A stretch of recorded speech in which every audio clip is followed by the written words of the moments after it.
На родители на деца со аутизам им се нуди третирање на аутизмот и ветување за негово исчезнување со помош на пиење на варова вода, метелинско сино и хипохлорид, а исто така имале понуда и со третирање соматични клетки во други земји, потврди за Канал 5 професорот од катедрата за дефектологија Владимир Трајковски.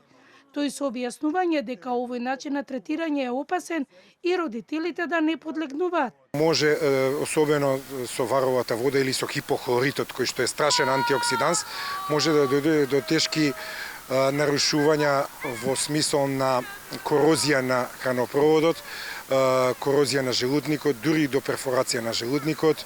Значи, сето тоа се средства, метиленско сино, да речеме, се користи во стоматологија. И третманот со матични клетки воопшто не е пожелен.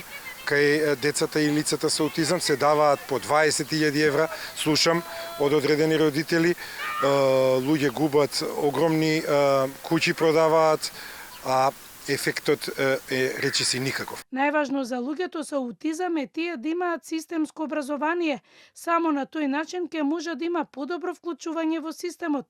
Една од активностите е физичката активност за време на часовите по физичко воспитување.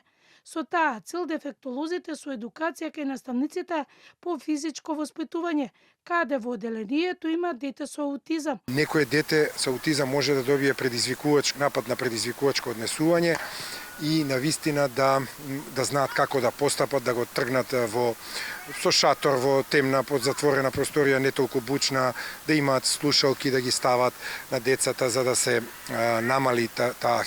Обично доста од децата патат и од таа хиперакузија или пречувствителност кон силни звуци.